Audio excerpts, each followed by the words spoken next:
don't see like the big dumps, and you don't see this tribalism and maximalism.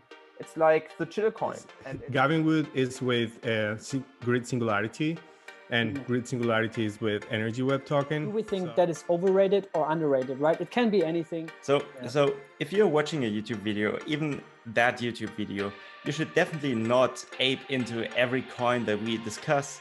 Now it's possible to launch tokens and other projects on Cardano. So we can see like, not anymore. I was about to say that. Yeah. We've been in this market now for years, and we're actually front running all those people, right? Because I bought the peak back then.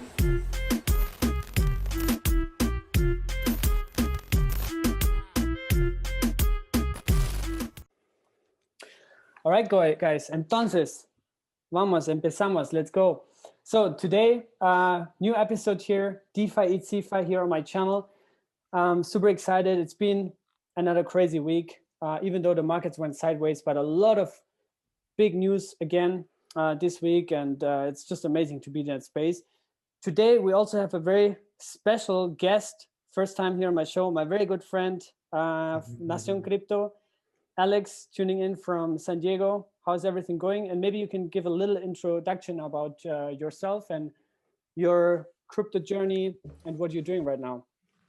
Okay. Hey, guys. It's a pleasure to be here with you. Well, I'm living in San Diego right now, but I'm from Colombia. I started making content or creating content like 8 months ago.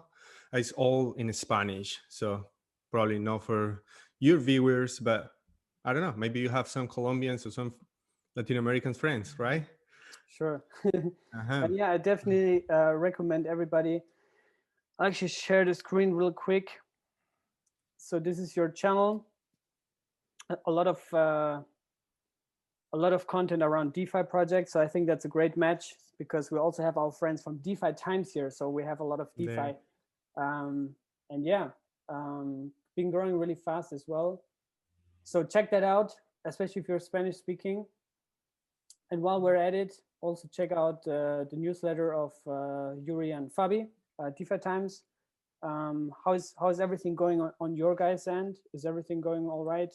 How is the statistics? Do you see more interest now from the crypto community? How's everything going on your end? Yeah, sure. Everything is growing like crazy, like never before. Our listeners' podcast stats are exploding right now.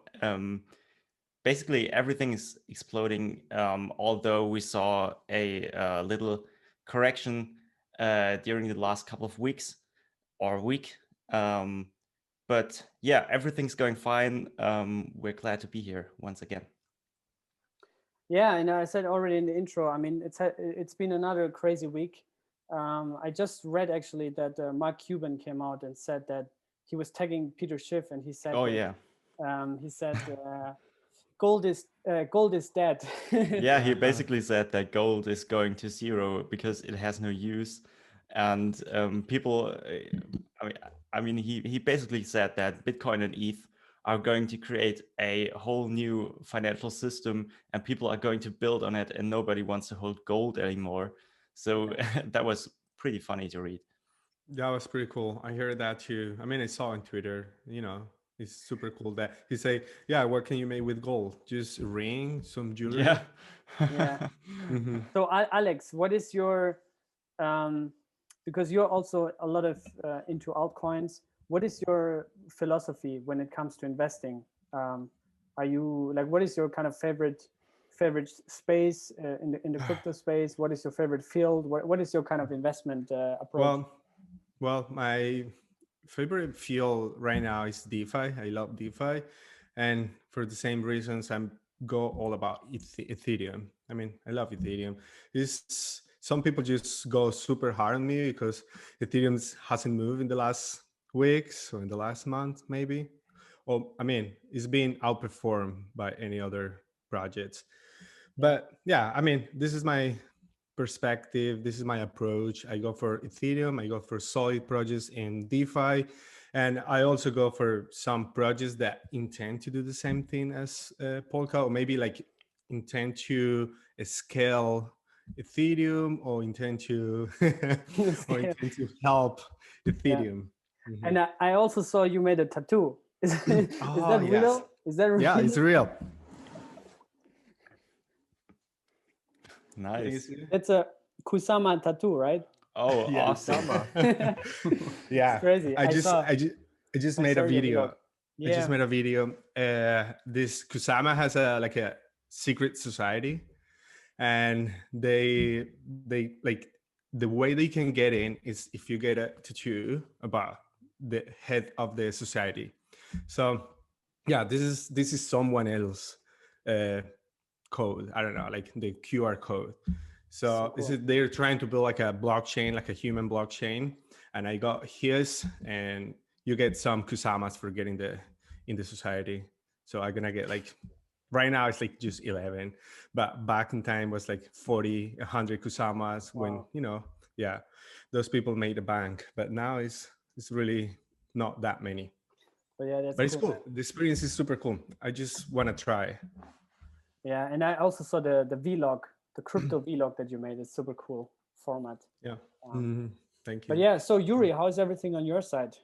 How is everything? Oh man, I just finished some exams, and it was like very annoying for me because like crypto was so on fire this week. Yeah. It was like, okay, there was like this annoying university stuff. It was like, hey man, guys, I do not have time for this. Crypto is on fire right now. But now I finished everything, and I'm very happy to do more crypto in the next weeks. So yeah, and the podcast is going very fine, and I'm very happy to be here again with my friends. Yeah, I mean, I also made this tweet today that it's really hard to do anything in a bull run, right? And it's even hard to sleep. I mean, this market is 24/7, and I got really crazy with my phone when I wake up at 3 a.m. in the morning, and I check the time, and then I'm like, subconsciously I want to check what's the price. Yeah. And what's my I saw your tweet this morning, and you said you recommend having your phone in another room because you sleep better.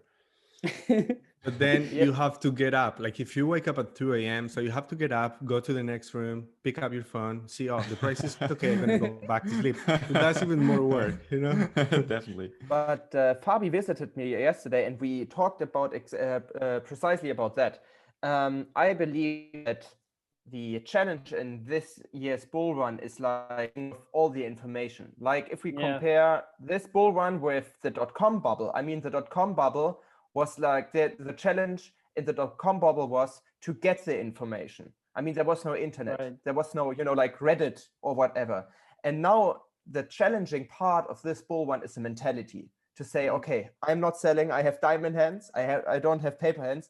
And And in addition to that, Fabi is like also very brutal to me, because whenever I was studying, Fabi called me and said, "Hey, Juri, let's you have to check CoinGecko. What's going on?" So this was like just mentality pure. So he was chilling you into the coins. Yeah, and I was like, "Stop it! I have to study." And he was like, "Whoa." But yeah, I mean, it's a real thing. Like you said, there's an over accessibility to information and over input of information, and you get chilled into projects left and right. There's so many projects launching, you can't even keep track of that. You can't even read so many white papers. It's at this point, it's out of control. Who even reads white papers? Yeah, exactly. We don't do that. We just throw in money. I think most people actually didn't even read the Ethereum white paper at this point. Honestly, I think most people didn't even read that. But anyway, let's get into our little presentation for today, because we have prepared, as always, our coins of the week. And this time we have 4 people here, so we have 4 coins to talk about. Fabi, you'll talk about USDT Tether, which is a dollar-pegged stablecoin, for those who do not know that. Juri will talk a little bit about DOT, which is the coin of Polkadot, a very promising project that launched around a year ago and is making big waves. I'll talk a little bit about ADA, which is the coin of Cardano that just launched one of the main products, basically, or one of the largest upgrades in the history of the project. And then Alex will talk about one of his favorite coins, and he will tell us later which one that is. Yeah, USDT or Tether is basically the biggest stable coin on the market right now. And the price of one Tether is always pegged to $1. And that's basically as boring as it can get. So basically, you might be wondering, why should we talk about Tether? Because Tether is just a boring coin. Well, Tether had two extremely important events this week. And what basically happened is that the state of New York basically decided to leave the Tether lawsuit behind, and they fined Bitfinex and Tether a $18 million fine. I think, is that right? I think 18.5, yeah.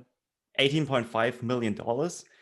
And they are basically not allowed to trade Tether in New York anymore. So, and that's it basically. So we basically left the Tether FUD behind this week. And that was such an important event because, in my opinion, Tether was one of the biggest risks for the DeFi and crypto space, because Tether makes up the biggest amount of trading volume in the crypto market right now. And imagine what would happen if Tether suddenly goes to zero because it's backed by nothing. The whole crypto space would go down immediately. But this week or last week, we saw this FUD, or this risk of actually having this Black Swan event of Tether going down. We saw that risk vanishing basically. And that was an extremely important event for me. And what's funny is that the price of one Tether actually went above $1 for such a short moment after the news broke. And one Tether was basically worth $1.05, I guess. So it went up by 5%, which was kind of nice. And then the other news was Tether received a ransom request, I think 4 days ago. And they had a nice tweet on Twitter where they basically said that they were, that an attacker sent them an email, and they demanded $30 million in Bitcoin, I think. Okay. And if the Bitfinex or Tether didn't pay that amount of Bitcoin to them, they would release a crucial news to destroy the Bitcoin ecosystem. And Tether basically posted this on Twitter, and they said, we're not paying that because we didn't do anything wrong. And what will be interesting to watch is if that was, if the attacker will act upon it, or if this was just a bluff, you know, if there's any truth behind this. So that was quite interesting. Yeah, I mean, to be fair, like we can see Tether dates back to 2015, early 2015. So this thing is around forever. Yeah. And if you look at the volumes, it has been going up over the years. 2021, we're seeing new all-time highs, $100 billion trading volume. And that's actually hard money, right? Because it's always pegged to $1. So the FUD around Tether has always been that they do not back their USDT with actual USD, because in fact the concept is that you only issue USDT in crypto format as a cryptocurrency if you have that real USD actually in a vault or on your bank account, right? And that's what Tether is actually doing. That's the whole concept. But yeah, they have had these accusations, and there was actually a lot of strange stuff going on for years. And like Fabi said, it's now resolved. Even though they paid a fine, so there must have been obviously something that they made wrong, but at least it's resolved now. So the risk for Tether to collapse is diminishing right now. And that's actually quite a huge piece of news, because 100 billion in trading volume is a lot. So if that would go to zero and vanish, we would probably have a problem. But yeah, second coin, Juri, Polkadot, your all-time favorite after Ethereum, maybe? What's going on the Polkadot space? Yeah, I have to say that I was very surprised, because when everything was dumping last week, DOT didn't dump that significant. Not that, of course, they dumped as well, but I expected a way severe dump, because like Polkadot is still, like the DOT coin is still an altcoin. So I was very surprised that they that the price was quite established. So this was like somehow good news. On the other hand, yeah, I really love the ideology of Polkadot, because when you're on Twitter, I've seen a Polkadot maximalist. Never ever. And this is something I really like. I mean, like, that's beautiful to see that something like this exists in the crypto space, right? And this is Polkadot is like my coin that is not like you don't see like the big dumps, and you don't see this tribalism and maximalism. It's like the chill coin, and it's like pretty pleasant to have a DOT in your portfolio, because yeah, it's my chill coin. And on the other hand, I'm very looking forward to the Parachain launch in summer, because there we will see like exceptional projects all over the space. The only challenging thing about this is to keep track of all the different Polkadot projects, because like whenever I hear like Polkadot project, I immediately think of like 20x, 30x or so. But, I mean, since Polka started, it's like, yeah, but it's an amazing ecosystem, and I love my position, my Polkadot position in my portfolio. Yeah, I mean, Polkadot has been one of the best performers. Basically came out of nowhere, but it's already in the works since I think early 2017. And also the founder of Polkadot is also the co-founder of Ethereum. Very solid project. And yeah, I'm also very excited. Still holding a large bag, even though I swapped half of it for Atom, because I'm just more more bullish on Atom right now. But still, Polkadot is cool, yeah, for sure. Next coin that I want to talk about, because this coin has also made massive news, is Cardano.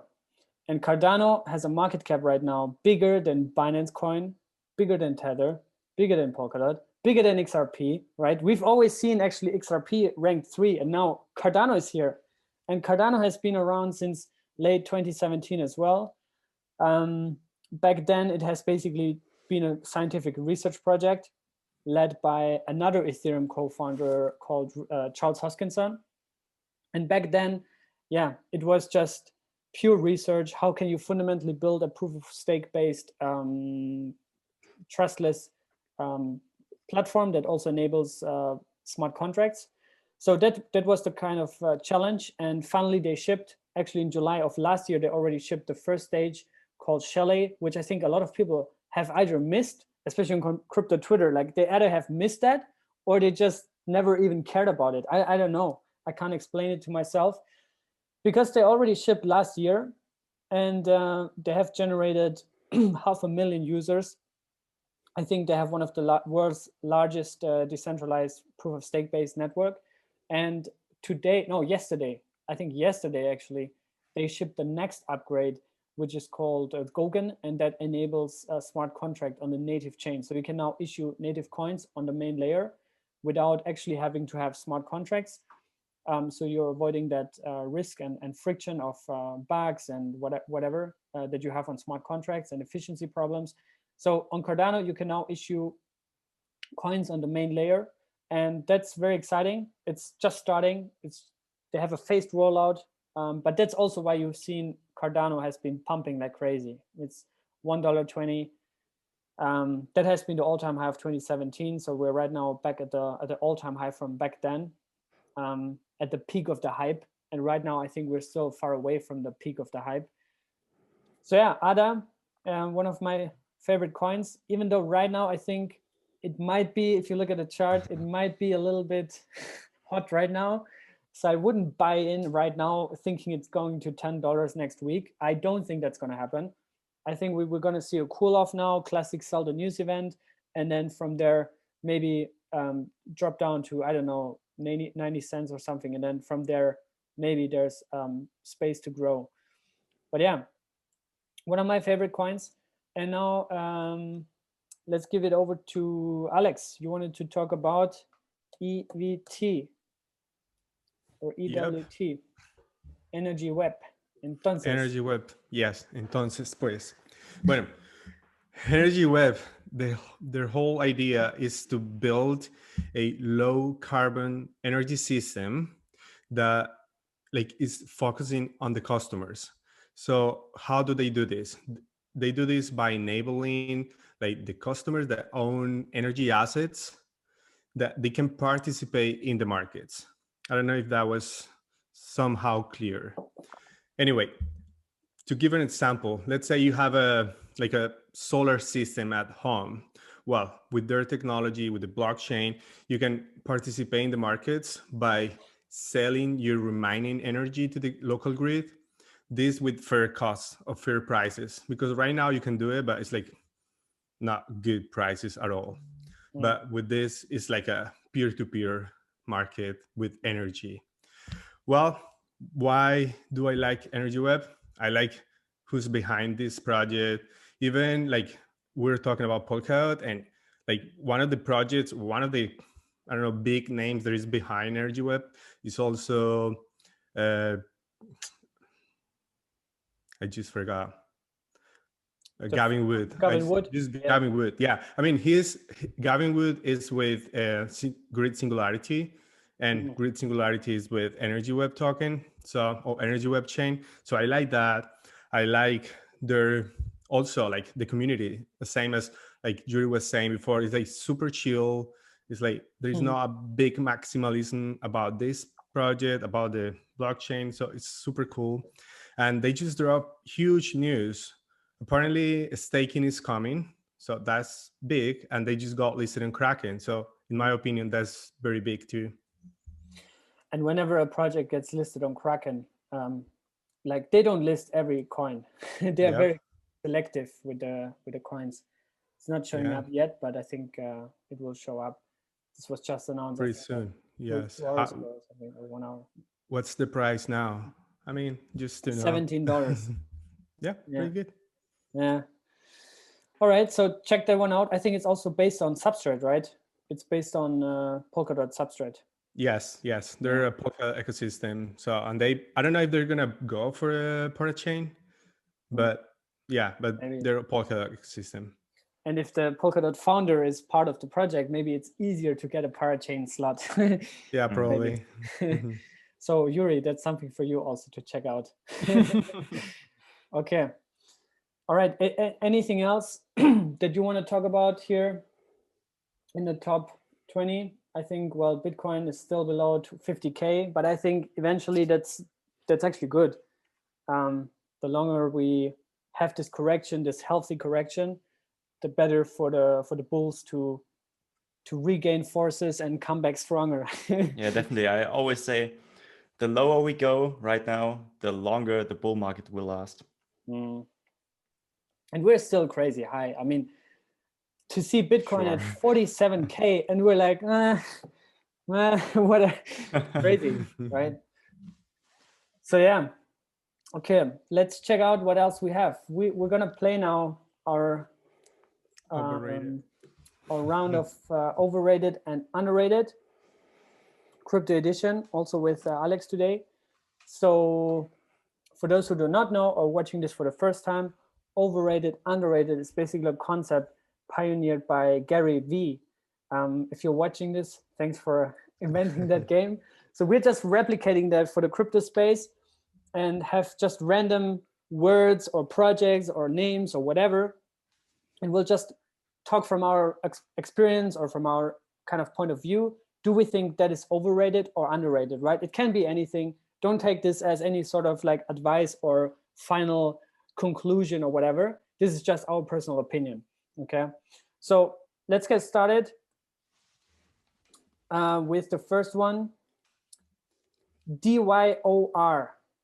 Who wanted to start? I think Fabi, you want to start? Maybe you can explain what DYOR stands and whether you think it's overrated or underrated. Yeah, it stands for do your own research, basically. And in my opinion, it's definitely underrated because it's just a phrase, you know, that people always say, do your own research, no financial advice, make sure to do to understand the project you invest in. But very few people actually act upon that. So if you're watching a YouTube video, even that YouTube video, you should definitely not ape into every coin that we discuss just because we are people on YouTube, you know? And that's a very fundamental concept that people just don't grasp. They just can't get their head around it, basically. So You said graph, so I'm gonna buy graph now. I mean grasp. Let's go. Buy some graph.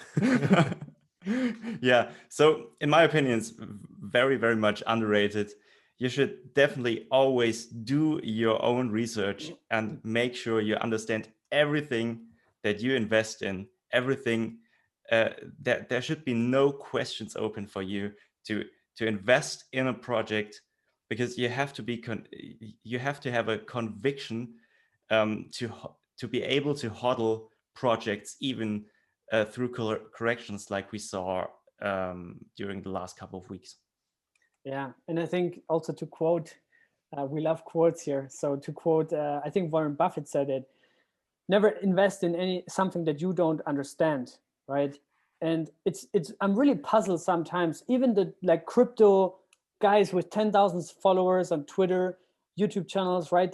They judge things or they condemn projects that they have never even researched. They don't even know what they do, right? And on the other hand, like you said, there's a lot of new people aping in, and they just click on YouTube and see fancy thumbnails and they buy whatever coin shows up there, right? I mean, yeah, definitely. It's just it's not only for people who invest in any kind of token, it's also for people who judge other projects that they actually don't believe in the first place. So if we look at Ethereum maximalists, they always say that, okay, other chains are ghost chains. Nobody's using Solana, nobody's using Cosmos, nobody's using Polkadot.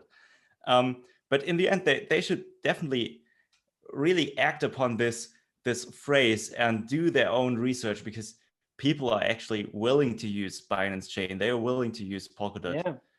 So yeah, so underrated. Do your own research, guys. Always do your own research. All right, Alex, that one is for you. Perfect. DeFi, decentralized finance. Do you think it's overrated or underrated? It's underrated for me. Yes. I mean, we saw a huge hype a few months ago, even like 2 months ago or something, but still it's so underrated. I think what we're building here is like the base for our economic and like the future of the economy. So I think this is so underrated. We saw a huge spike in total value lock from the last year to now, but still it's so low. It's just like close to $40 billion. It's going to be hundreds of billions of dollars, or no, trillions. So underrated. Yeah, agree. Juri, Chainlink, the project, Chainlink, overrated, underrated? in my opinion, one of the most underrated projects in the DeFi space. In case you don't know, like Chainlink is a DeFi protocol for oracles. And oracles are an elementary part of this industry, because oracles provide the smart contracts with real life data.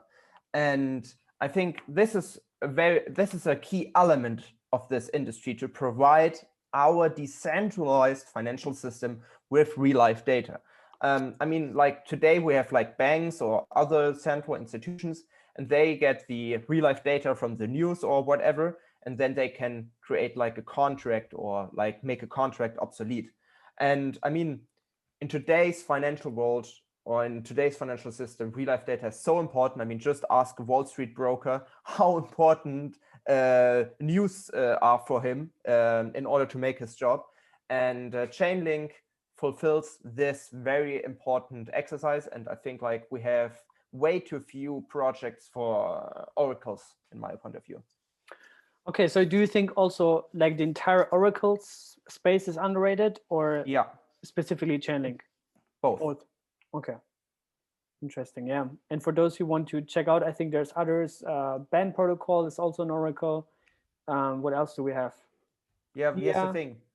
You see, Yeah. like 20 or 30 lending protocols and 100 decentralized exchanges. But hey, we need oracles for everything, for literally everything. And we work like in the DeFi industry, and we can just mention we can just say, okay, here's Chainlink, banned, and AP3. okay, 3. Yeah. That's it. Yeah, there's still room. There's still room for more. So 3 projects in order to provide the whole DeFi sector with real life data. It's nice. Yeah. Underrated. Okay. Yeah. All right. Fabi, you want to take that one? The celebrity NFT hype. And maybe also broader explain what NFTs are and what is actually meant with that. Yeah, so basically NFT stands for non-fungible token, which is a token on any kind of blockchain, which cannot be divided into smaller units. So one token is always one token, and you can only buy the whole token. And the NFT token can represent several different types of assets. It's mainly used for art on the blockchain. It's used for collectibles like gaming items or something like that. It can be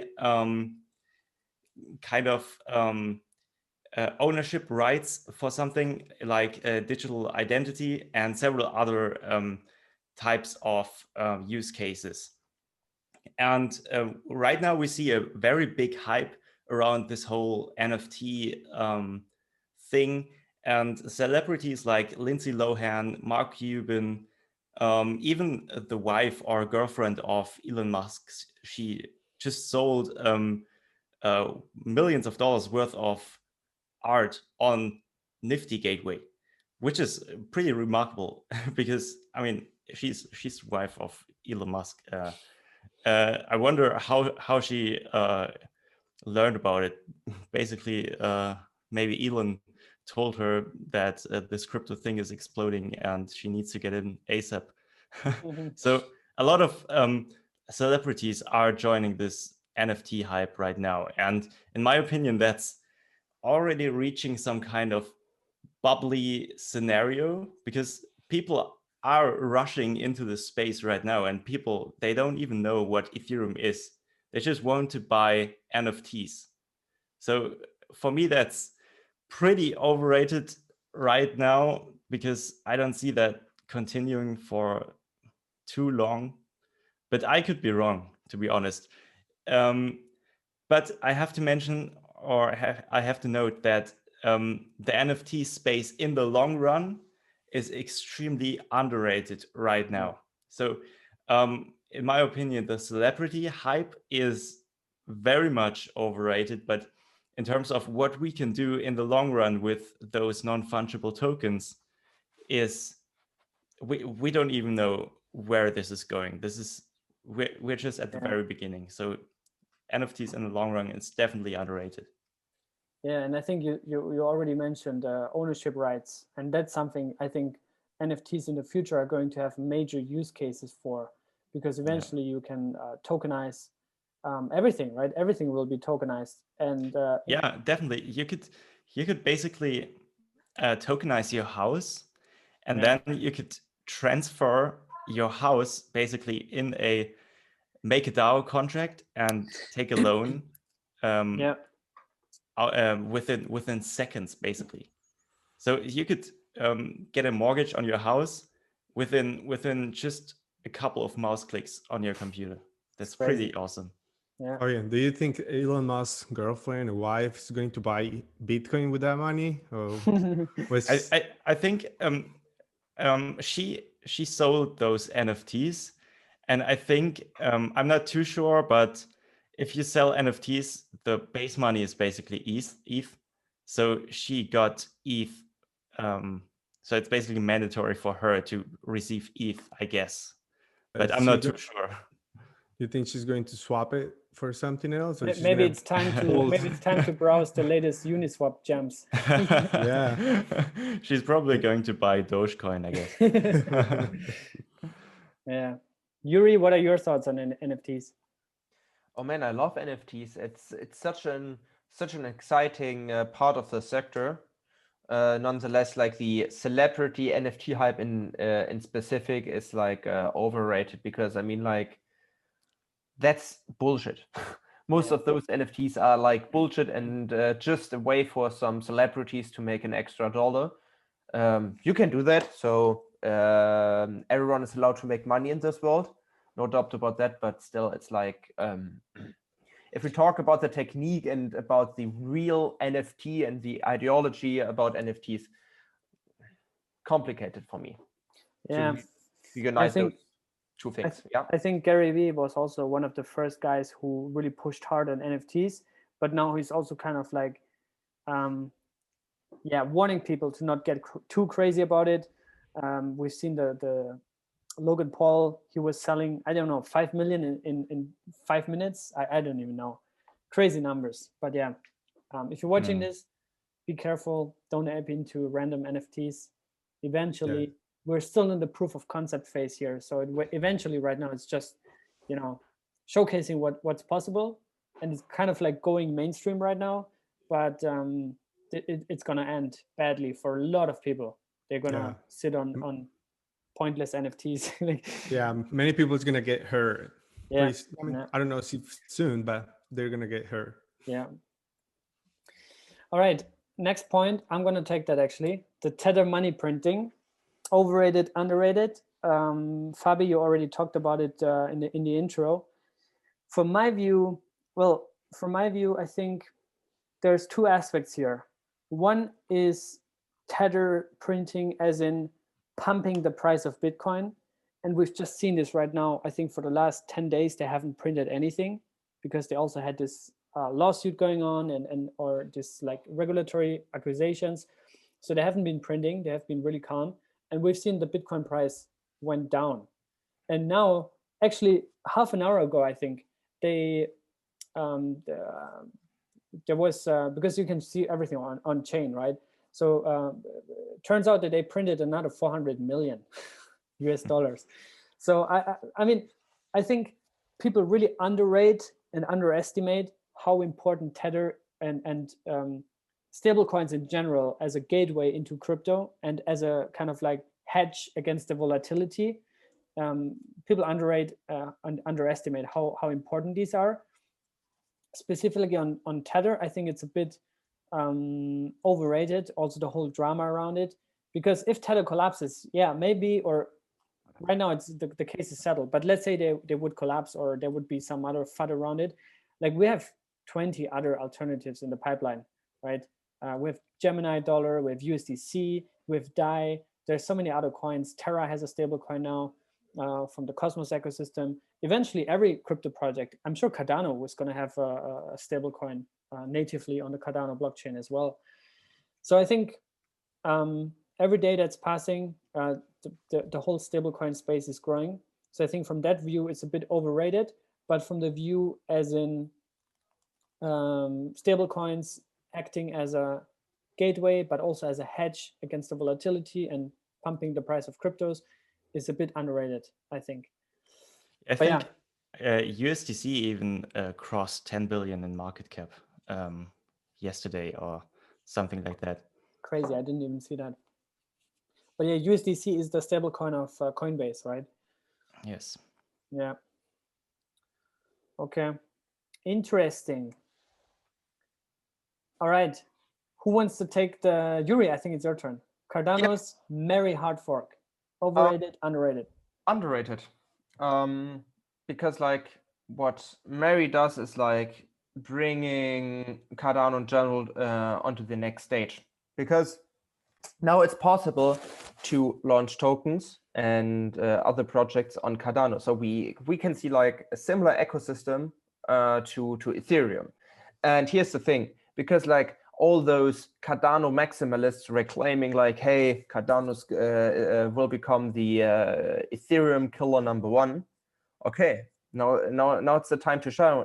Now it's the time to shine. Now it's the time to prove yourself.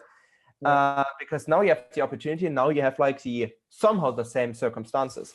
And I'm very excited, to see like the first Cardano projects. I'm a huge ETH fan, and I do not like the maximalism of the Cardano community. Nonetheless, I'm open for everything, and everything what embraces the space in general is very welcomed. So I'm very looking forward to it. Alex, what are your thoughts on Cardano? Do you like them? Do you hate them? I don't hate them. I mean, I didn't pay attention to them, right? Maybe now it's hurtful for me because we all have seen what happened with Cardano. But yeah, I'm excited to see what's coming. I'm excited to see if they're going to build, like what Juri was saying, if they're going to build what Ethereum has done till now. So I'm excited to see that. I'm excited to try new things. I'm excited to try new projects. So let's explore it. Mm-hmm. All right. So you think it's slightly overrated, underrated maybe. Underrated, yeah, underrated. Okay. All right. Who wants to go with that one? Alex or Fabi? I think Privacy it's me. coins. My turn. Fabi, okay. Right. Privacy coins, overrated, underrated. So privacy coins are kind of like a difficult topic at the moment because we see more and more nation states getting through regulations to hinder the use of privacy coins. Like the most recent regulation was that I think in the US there was a bill to a proposal to make it mandatory for exchanges to I think prove the ownership of and withdrawal address, right? Mm-hmm. And that's basically not possible with privacy coins. And I think that was a shot specifically against privacy coins because nation states are realizing that this is extremely dangerous for them. So there's there's no way to track any funds on privacy blockchains. And that's not what nation states want because they claim that they want to prevent terrorism and stuff, but they actually want to observe everything we have in this economy, and they don't want people to how do you say they don't want people to they want people to pay their taxes, right? And they don't want people to do illegal activities, and that's why nation states are going against privacy coins. And in my opinion, privacy coins are kind of overrated at this point because I don't see a future where they succeed, to be honest. So I think they will always be a niche, but they won't be accepted in global trade, unfortunately. Even though I'm a big fan of Monero and Dash and Zcash, I think, unfortunately, that they won't succeed in the long run. But if I'm allowed to add here something, that's the thing. Dash is not a privacy coin. Not anymore. I was about to say that. Yeah, like Dash is, I don't know what Dash is anymore. I was like a huge Dash fan. It's a payment coin now. Oh yeah, because like you can't do privacy. Yeah, I forgot you can't do payments with Bitcoin anymore. Yeah, good point. No, but also Zcash, same thing. Chain Analysis announced back in summer that you can basically trace any Zcash transaction. So neither Wimble as well. Wimble. Grin, Beam, both. Yeah. They all don't really work. A lot of those privacy coins that was a hype back in 2019 went to zero. So the only privacy coin is it's Monero. Yeah. The only very good privacy coin, but the rest, so in my opinion, completely overrated right now. But Monero is a different thing. Yeah. Cryptocito. What about Hopper? I saw you're going to talk to Hopper CEO. Yeah. Yes, I'm going to talk to them tomorrow. I think what they're trying to build is a meta layer so that you can add privacy to the data flow. I think it's super interesting. I think we're going to see more of that in the future as well. But I saw you made a review on them. So you probably know more than I know. What do you think about that? No, I'm just asking because I know there's a layer of privacy on the coin, on the project, but it's not like a privacy coin, right? It's not like a privacy payments coin. It's more about like Data important privacy, data. right? Exactly. Mm. Yeah. No, they're cool. I But like them. but are they trying to like make any kind of data in the blockchain space private, or just whatever goes, like how does it, do you know how does it work? How do they get this privacy for Well, data? they were talking about like that privacy. Like if we are in a blockchain, all the information is available for everyone. So Yeah. this is not safe for people, for holders. So like they don't want people knowing how much money I do have in my wallet. If they know my wallet, that kind of privacy, Okay. but not like Yeah. transactions. Mhm. Yeah, interesting. But yeah, I think from my view, I think privacy coins, if we stick to Monero, privacy as in like transacting value, I think they're pretty much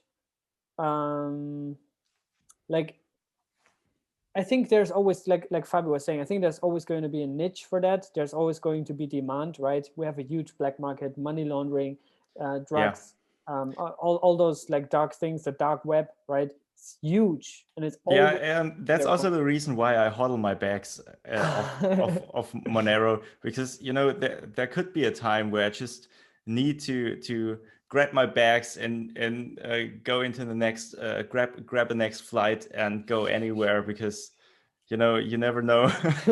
So it's always a good idea to hodl your Monero, because no one knows what Should we buy some future Monero, holds. Fabi? Sorry, what? Should we buy some Monero now? Yeah, definitely. So your Monero is your hedge against World War III. Yes. Okay. Interesting. Smart. Yeah. All right. What else do we have? Okay, Alex, this one is for you. Since you're also a YouTuber, and we've talked about do your own research, what is your view on crypto YouTube? Is it overrated or underrated? I have to say it's underrated. I have to say for us it's underrated, and for you, but for us it's underrated. I mean, I love this environment. I love the ecosystem. It's where people go and ask and learn. I run a short survey in my channel, and people were like, no, we want to watch content in YouTube, we want to learn in YouTube. So like 90% of the people, like their favorite way to learn about crypto was YouTube. So I think it's underrated. There is a huge thing here because it's like you have to play the rules of YouTube. So sometimes it's a little bit like a clickbait, sometimes a little bit of, I mean, I don't do it. Probably that is why I don't get those many views. No, just kidding. I'm doing great. Yeah, you have good views. Yeah. Yeah, no, I'm just kidding. I'm doing And great. I like your thumbnails because it's very kind of like, the design is really Catchy. cool. Yeah, it's catchy. It's cool. It looks cool, but it's not, like the mouth open like this, and then like crazy price, and then red and blood, and it's not like crazy clickbait. I think a lot of other things are a bit overrated, overrated in that sense. Okay, yeah. I mean, if we go and see all this, I mean, I respect all these people. They're doing great job. They're doing something amazing. They have huge communities. That's something to look up to, and that's where we're here. We want to build those communities as well. So I think it's a little bit too much, but I think it's underrated. And I think we should focus more in like educational things. Let's learn together. Let's do this together. Not just bring mass amount of people and buy this project just because it's cool, because I have this YouTube channel. It's just more like, let's learn, let's learn together. We're building a community. It's not like just me. I'm taking answer. I'm taking questions. I'm taking what people think, and let's build this together. So underrated for me in that case. Yeah, and I think also Yeah, a lot of people are still in the stage like they need some information input that they can also like rely upon, that is kind of like a credible source, right? Because like we were saying earlier, like Juri was mentioning in the intro, there's like so many information left and right, and if you don't have a relationship to, or if you cannot, I don't know, like evaluate the source, it's really hard. And YouTube really provides the platform where you can regularly create content, engage with the community. Same for you guys with the newsletter, right? I mean, if you push out a newsletter every week 4 or 5 times, and you have a daily podcast, right, that gives a lot of credibility and also kind of cohesion with your community and with your readers, right? So I think it's one of the most important things, especially as we're still very, very early in that space, and we're all still learning. I mean, all of this is still kind of in the launching phase, right? We're still in the proof of concept, Still I guess. proof of concept, yes. Yeah. This is super early. Yeah. All right. Anything else? Yeah, we have one more, I think. Institutional FOMO. I think, Juri, that's your turn. Is it overrated or underrated? And explain, I think a lot of people don't even know, what does that mean? Institutional FOMO, it sounds crazy. So what does it mean? And what do you think? It's underrated. So institutional FOMO basically means that institutions, they are freaking out because they want to buy Bitcoin, or they have the fear of missing out an opportunity. Right. So and the great thing about this year's bull run is that we have the institutions on our side. So if we look at the previous dump, we dumped significantly for sure, but we didn't see like the 50-60% dumps of Bitcoin like back in 2017.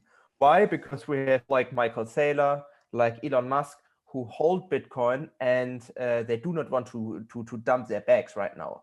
On the contrary, Michael Saylor bought the fucking like everything was dumping, and he said, okay, now it's the time to invest another $1.5 billion.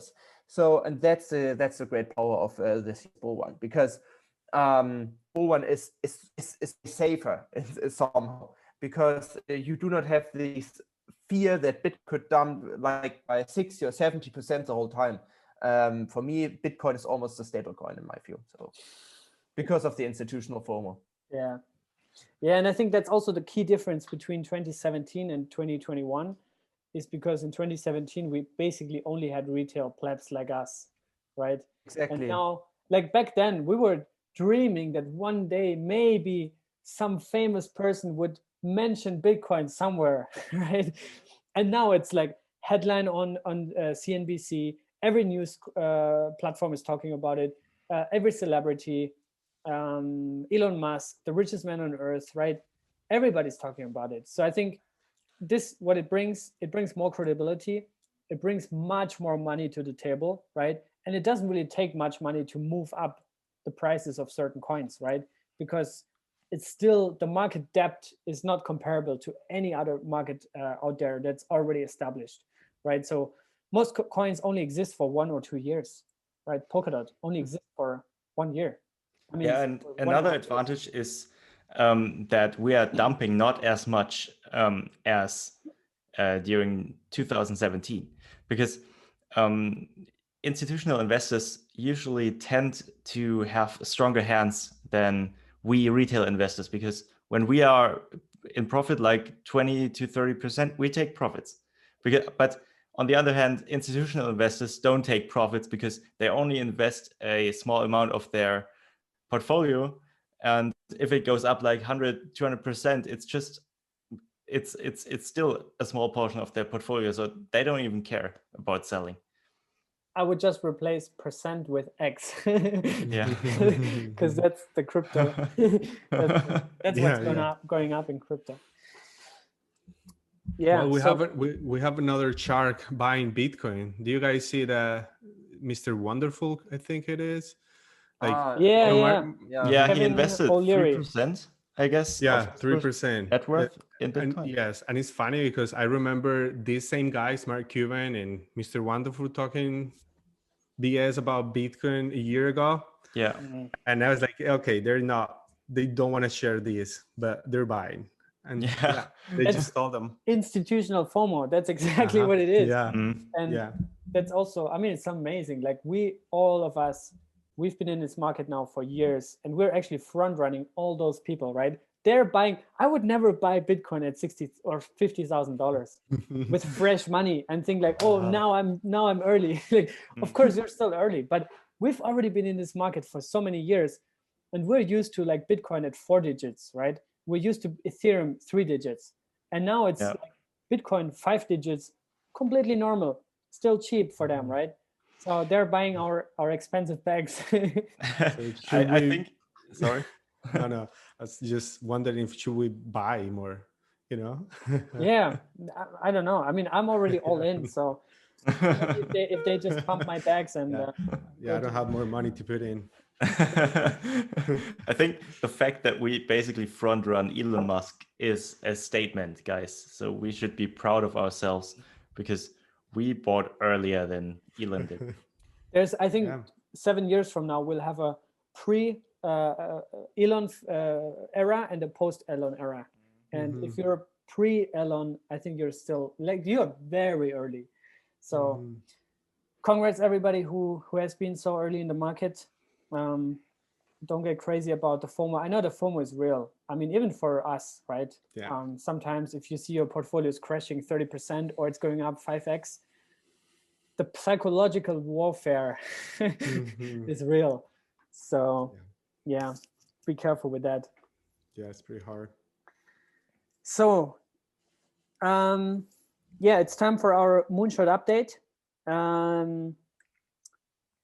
For those who do not know, every time on this episode, as we're wrapping up, actually, to also not make this too long, we have a little exotic, very, very exotic Moonshot portfolio, right? So what we did is basically we thought like, okay, let's make this more entertaining here, this format, and let's just source 3 cryptocurrencies from 3 categories, but they're like page 4, page 7, and page 12 on CoinGecko, right? Like, don't ever watch this and just buy all of that with all your money, right? Because you most likely will lose everything because those are very, very exotic coins. We saw one rug pull already with our coins. We saw one rug pull. So one of us has lost everything, total loss within just 2 weeks. I mean, that went quick. But Juri, it's not your turn yet. You'll be able to explain us what happened in a second. But Fabi, maybe you can start and just give us a brief update. So yeah, I invested in Stake, our fuel, and gas token. And I think compared to last week, I'm a little bit down 14.5%, right? Is that okay? I'm down 14.5% compared to last week. I'm still in the greens, so I'm pretty pretty glad, to be honest, because I made 3.9x already on my money. So everyone invested $100, and I turned my $100 into $393, which is pretty amazing. And I'm pretty happy about my portfolio. My best performing coin is still gas token. And for those of you who don't know, gas token is basically a bet on rising gas prices because it's basically a way to make your ETH transactions cheaper. So in order to reduce your gas fee, you can burn gas tokens. And when gas fees rise, the demand for gas token also rises because people want cheaper transactions. And basically, gas tokens rise when there's a lot of demand for ETH block space. But last week, the ETH gas fees dumped or went down, I think even to under 100 Quay, which is pretty awesome in my opinion. And that's why gas token fell compared to last week. But all in all, I'm pretty happy still. Yeah. So I think maybe as we move forward and as the Ethereum price is going to go through the roof again, crossing $2,000, I think your GST is going to go through the roof again. Oh yeah. So I would hodl it for now. Okay, Juri, you had a rug pull, still in the green. How's everything going? Yeah, well, so Wi-Fi is performing quite well, and Ring, so darwinia as well, and yeah, ZZZ was like just a bad experience. I think we can leave ZZZ out in the next time. I mean, like, I believe everyone knows about my ZZZ disaster. So yeah, but let's be honest, like Ring was like a very good choice. Ring is like darwinia. Darwinia is like a solid project, and I'm really excited about it. And it's of course like a Polkadot project. And YFDAI is a project I'm like convinced of. But all in all, I believe I will make some changes very soon. I have the one or two ideas. I have to sleep about it, but I believe I will do some changes very soon. Yeah, I think it's time to change now. We started this on December 9, 2020, so roughly 3 months ago. And yeah, I think now it's time to move. I mean, but you can even see, this is the highest risk you can take. And even though you have one coin that is going to zero, you're still in the plus, right? Like crypto is like, it's crazy. I mean, yeah, it's just like a startup investment. You know, you invest in 10 different startups and 9 of them go bankrupt, but then you have this one company that goes through the roof, and you basically make all your losses go away with that one single company. And that's what we're doing here with those altcoins. And Juri has actually been the best performer since last week, because Fabi was down 14%, Juri made 12%, and I'm basically zero. Like I'm just balanced, completely balanced. Still everything in the greens. I had one 5x with Polymath. That thing went through the roof, absolutely nuts. But yeah, all in all, 2.6x, really solid. I always try to catch up with Juri from Zenfuse. I think they just released a MVP. I signed up for that, and we'll test it out. But I'm pretty confident that they're going to release something really cool. So I'm really excited about the product, about the project. I've been in the red for a long time with Zefu, because I bought the peak back then, but this was just because we wanted to start this. So I bought the peak. It went down a little bit for a couple of weeks, but now I'm in the green again. So really good performance. Well, Polymath is approaching the mainnet launch. I think it comes out in March. It's actually this month. And it's also built on Polkadot substrate. Maybe they're gonna go for a parachain slot, similar to Energy Web. Maybe that's something that they could also be considered to do. And then EtherGem is my low cap page 13 altcoin gem. Still haven't released the main exchange, the DEX, which is coming out, but I think they just have a very small team. They're just working on that for many years. So I'm really chilled on that. I'm still in the greens. Excited to see when they launch, how it's going to perform, because what they're actually building is a decentralized exchange, but it's completely different to anything else on the market, because instead of just having a DEX and aggregate liquidity, what they are doing is they change the ownership of the native chain. So that's a pretty cool concept. Going to see how that plays out in reality, if they can ship. But yeah, I think that has been it for today. Is there anything else, guys, that you want to talk about, that you want to mention, that you want to emphasize?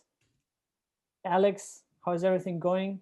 What do you think it's going to go over the next days? All good, all chill. Bake to the moon? No, I mean, yeah, let's go to the moon. I mean, no, thank you. I mean, just say thank you for having me here. It was awesome. I have some, interactions with you guys before. With Cryptocito, it's like a brother now. So cool. Like your Colombian brother. Yep. Yeah. All right, guys. So thanks for tuning in, and we'll see you on the next one. Be good and stay healthy. Cheers. Bye. Ciao, ciao. Ciao, ciao.